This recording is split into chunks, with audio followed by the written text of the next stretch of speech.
Title: Why Your Brain is Wired for Anxiety, an Evolutionary Perspective. Your amygdala processes a threat signal in approximately 12 milliseconds. That is faster than conscious awareness. Before you know you are afraid, your body is already responding. Cortisol is rising, blood pressure is climbing, digestion is shutting down, muscles are tensing for movement. This system, this extraordinarily fast, extraordinarily sensitive threat detection apparatus, kept your ancestors alive for millions of years in environments full of predators, rivals, and sudden violence. In the environment you are actually living in. It fires when you get a difficult email, when you are running late, when you scroll social media at 11 at night. Your brain was not designed for your life. It was designed for a very different one. And the mismatch between those two environments is one of the major mental health stories of the modern world. The amygdala, a small almond-shaped structure deep in the medial temporal lobe, one on each side, is the primary threat detection organ of the mammalian brain. Its evolutionary history is ancient, predating the dramatic expansion of the neocortex that characterizes the primate lineage. Alligators have amygdalae. Rats have amygdalae.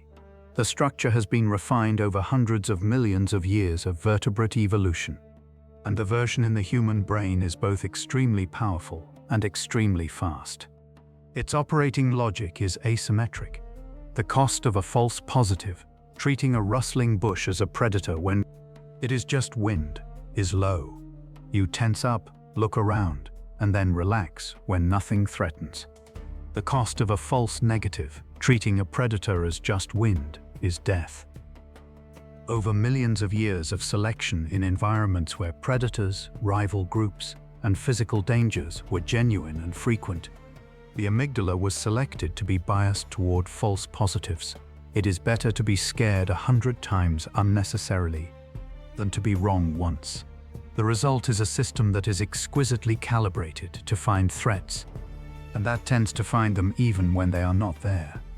This calibration made perfect sense in the Pleistocene environment that shaped most of human evolutionary history. A hominin on the African savanna 200,000 years ago faced a genuine menu of lethal risks. Predators that were faster and stronger, rival human groups competing for resources and territory, food scarcity, injury without medicine, and the constant social navigation of a small, hierarchical group on which survival depended entirely. The anxiety response, the rapid mobilization of physiological resources for fight or flight, was not a disorder. It was an adaptation. The people who survived and reproduced were the ones whose nervous systems responded quickly and decisively to threat signals. The problem is that the environment in which modern humans live has changed far faster than the nervous system that is running in it. The amygdala cannot distinguish between a predator approaching from the tall grass and a hostile comment in a work meeting. Both register as social threats. Both activate the same cascade. Cortisol and adrenaline flood the bloodstream, heart rate climbs. The prefrontal cortex, the seat of rational, long-term deliberate reasoning, is partially down-regulated in favor of fast, reactive processing. The system designed for a 10-second physical emergency is activating in response to conditions that are chronic, low-level, and unresolvable through fight or flight. Chronic activation of the stress response is what chronic anxiety is, physiologically. Cortisol was designed for brief, acute use. In the Pleistocene, the stressor typically resolved. The predator left, the confrontation ended, the scarcity passed. The cortisol spike was followed by a return to baseline.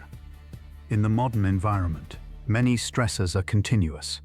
Financial pressure does not resolve in minutes. Social media exposure is ambient and unending. Deadlines recur. Social comparison is constant. The amygdala activates. The cortisol rises, and the stressor does not go away. The system never returns to baseline. The physiological consequences of chronic cortisol elevation are well characterized and serious. Immune suppression, cardiovascular damage, disrupted sleep architecture, impaired hippocampal function. The hippocampus, critical for memory formation, is particularly vulnerable to cortisol damage and a progressive sensitization of the amygdala itself, so that anxious brains become better at detecting threat and more likely to activate in response to it. Anxiety, neurologically, is partially a self-reinforcing condition. The more it activates, the more easily it activates in future. Social anxiety has a specific evolutionary story that sheds light on one of its most puzzling features: its irrationality.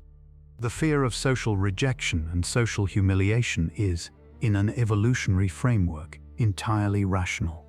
In a small, cooperative group of 50 to 100 individuals, the Pleistocene social unit that shaped human social psychology, exclusion from the group was close to a death sentence.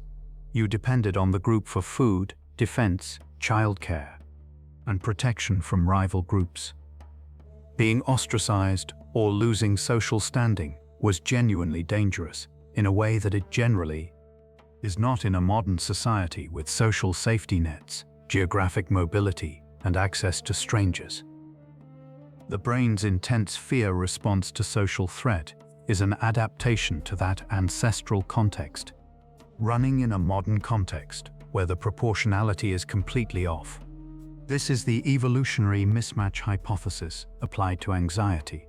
It does not suggest that anxiety is fake, or that people with anxiety disorders are malfunctioning. It suggests that they have nervous systems doing exactly what they evolved to do, in an environment those nervous systems were not shaped for. The sensitivity that produces a panic attack in a social situation is the same sensitivity that would have kept a Pleistocene hominin vigilant, cautious, and socially calibrated in ways that mattered for survival. Understanding anxiety as an evolutionary mismatch does not automatically produce a cure, but it does change the framework. The goal of treating anxiety cannot simply be to suppress the threat detection system. That system is there for important reasons.